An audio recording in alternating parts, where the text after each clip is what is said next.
Hi, it's Amy with the Hag Reads. I am here with my daily vlog. Two books to discuss again today. This video will probably run a little bit longer than the last one,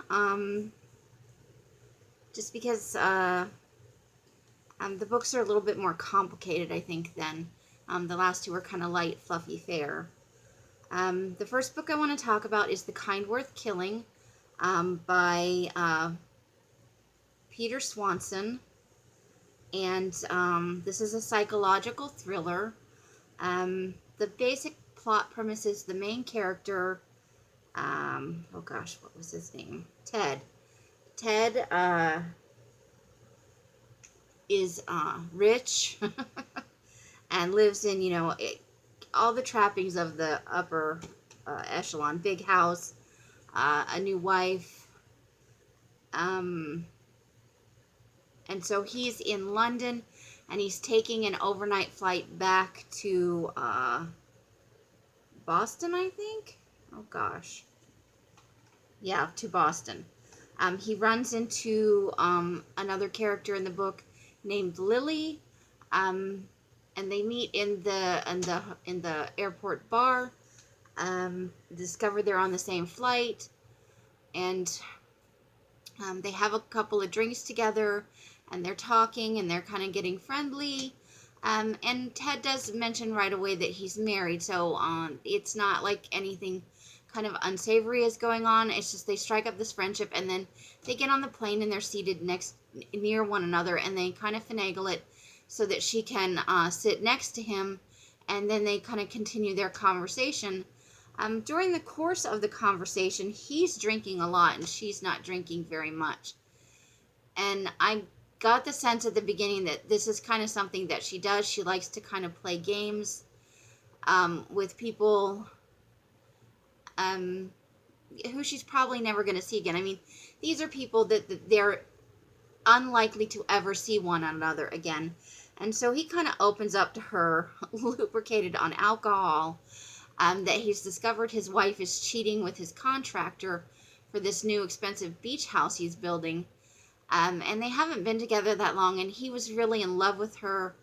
And so he's angry and heartbroken, and, he had really genuine feelings for her.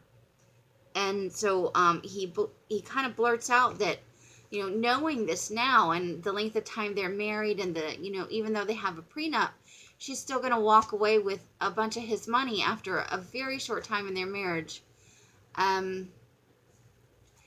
And he's frustrated about that, and he says that he would actually like to kill his wife, that she deserves it. And Lily basically says, I don't think there's anything wrong with that.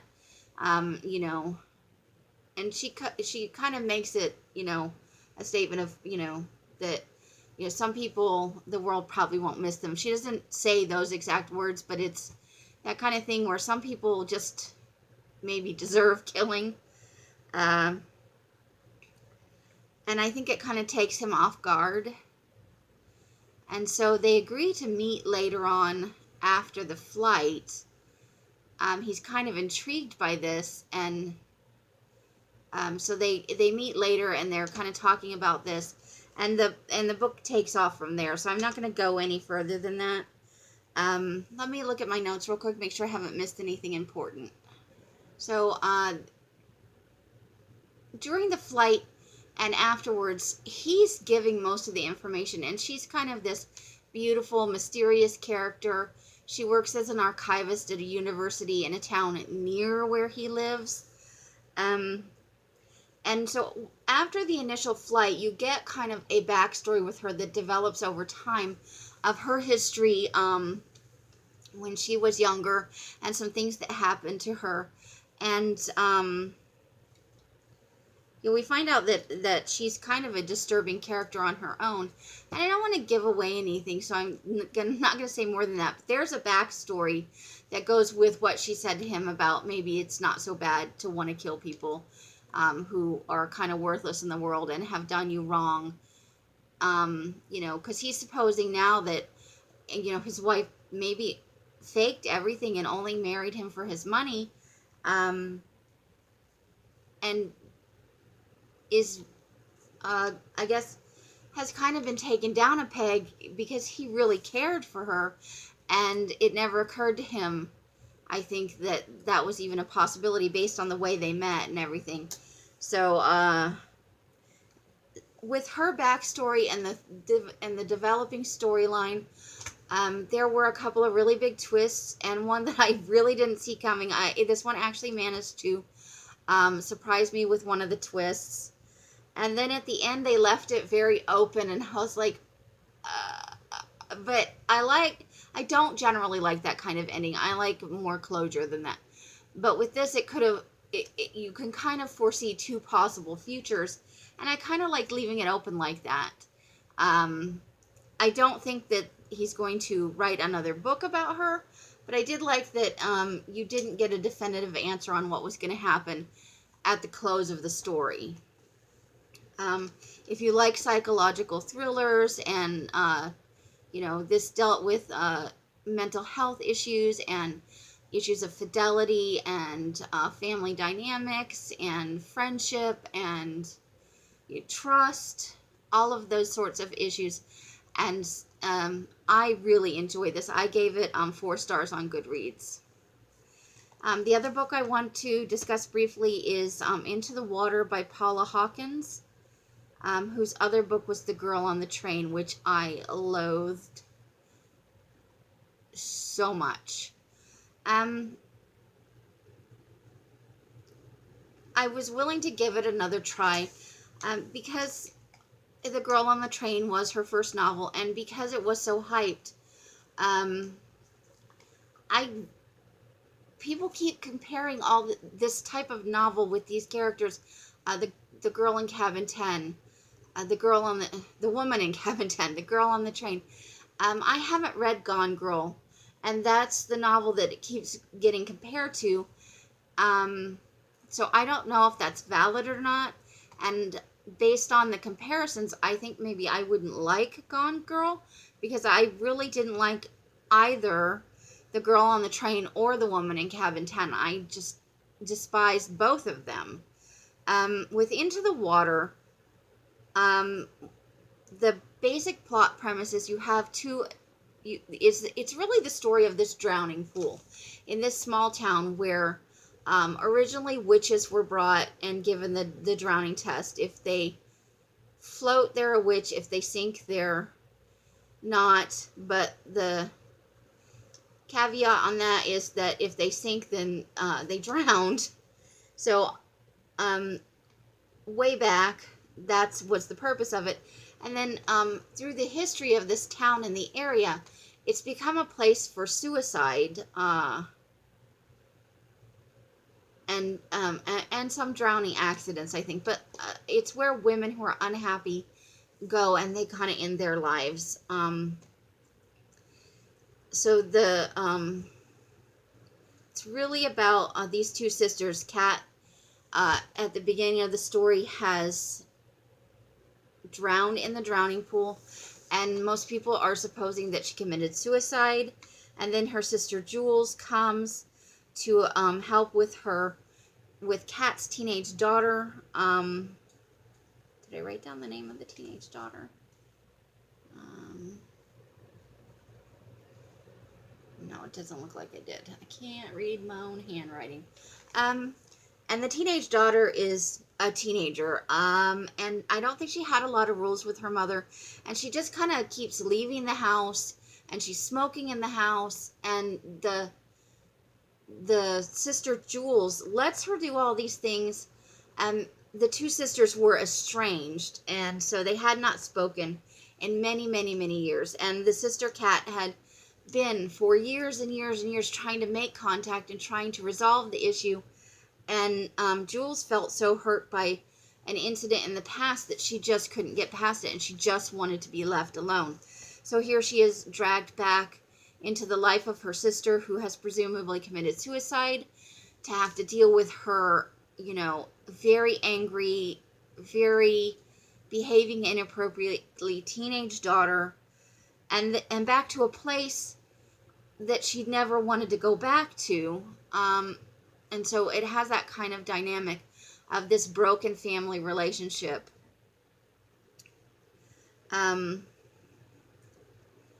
Beyond that, the cast of characters is staggering. The story isn't told just through Jules' perspective. It is told, I think, about 10 characters. And it was interesting to get a perspective. Like, you didn't have to wonder, well, Jules thinks so-and-so thinks this thing.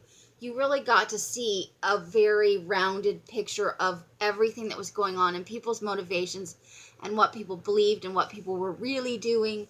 But there were so many characters, and a number of them were kind of similar, and it was hard to keep them all distinct and separate without having to page back and go, okay, who is this person and what's their relationship to, you know. So I had to backtrack a few times, and so maybe too many characters. By the end, I could kind of keep it straight, but it was a lot of, you know, perspectives going on there. I just need to, I want to make sure I don't miss any of my points here.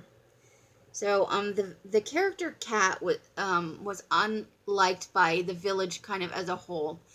She was writing a book and photo documenting, you know, she was a photographer first, but she was also working on a book on the history of the drowning pool. But she wasn't just writing about the history of witches that were drowned there. She was writing about the personal lives of victims from the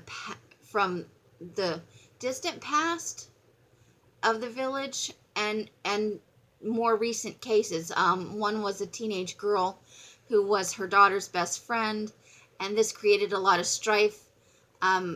Previously, the families had been kind of on good terms, although the best friend, her Kat's daughter's best friend's mother never really liked Kat, but was okay with the friendship. It appeared to have been a pretty solid, healthy friendship. But after the girl committed suicide, the mother blamed Kat for everything, and it was very hostile, and she was semi-violent in her interactions with Kat, and then later with the sister as well. It did have this kind of haunted, eerie, creepy feeling, and I have to say, I loved the premise of the story with the drowning pool, but I didn't enjoy the characters very much, and I think the author is trying to get at that kind of dark side of human nature, and that thing in small towns where, you know, people want their secrets left buried. They don't want them dug up. And I don't know how I feel if my teenage child had committed suicide, and then the mother of her best friend basically said she's gonna, you know, publish photos and tell her story. It's not like she was going around asking for permission. She was just going to do this and publish a book with what's very personal information. So I understand why people were hostile towards her, and she was kind of an abrasive personality. Additionally, not married.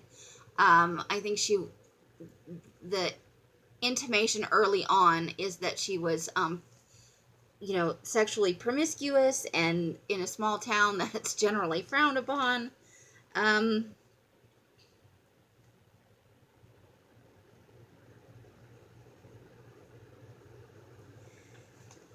So I feel like I've said this a lot lately. I don't think we're meant to like really either of the sisters. The sister Kat is abrasive and rude and a little bit self-centered, and the character Jules is kind of not quite a doormat character, but she does let the daughter kind of walk all over her, and she has this kind of broken past. So it does have shades of the girl on the train. Like, she's clearly damaged and still trying to deal with stuff that happened when she was 17 years old, and she's now in her 40s. And I feel like this kind of unlikable, unreliable narrator is hot or in right now. And I'm not sure what started that trend, but can we please, maybe cut it in half? Every book that comes out doesn't need to have the word woman or girl in the title, and all of the characters don't have to be unlikable or, so very damaged. I feel like it's just, there's a big clump of this. So, a couple of books came out and they were very popular, and now everybody's writing that type of book. And I feel like I'm overexposed to that type of narrative. So it's definitely not as enjoyable. I did like the idea behind the story. I love the idea of telling a story about the drowning pool and how, these women were kind of marginalized and what their true stories were, or at least as close as you can get historically. And then bringing in some of the modern elements because, people who commit suicide, specifically in this drowning pool, they were women who maybe were problematic in some way. And maybe were not literally pushed, but that this was the best solution for them that they could come up with. And how terrible is that? That's the legacy of this town and that pool of water where people swim in the summer and everything like that. But it's got such a heavy negative past. I loved that part, but I didn't love the story of the sisters and the murder, and there were a lot of clues given that were meant to mislead and redirect you from, what the twist was. And I figured it out pretty early on, and so I found all this misdirection a little bit annoying. But, so loved the idea of the story, did not love the story.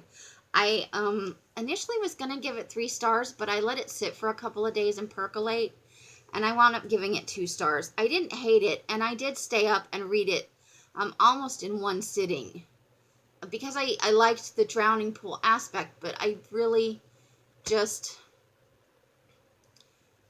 I didn't hate it as much as The Girl on the Train, but I didn't love it either, and I didn't feel like it was, even for my type of reading interest, I didn't feel like it should get 3 stars. It felt like a 2 star. And I don't think that I'll read any more by Paula Hawkins. I think that she's just not an author for me. I understand that there are a lot of people who loved The Girl on the Train, who loved The Woman in Cabin 10, and there has been quite a bit of positive feedback about Into the Water. And I liked the idea of the story. I just didn't like the execution. So I think that means that, definitely she's not an author for me. I just need to cut my losses there and let that go. I really wanted to like this book, and I almost did. And that is all I have for today. Oh, look, I'm under 20 minutes. Happy whatever time of day it is for you. If you have watched to the end, thank you so much. I hope that you are having a great week, and I will see you next time. Bye!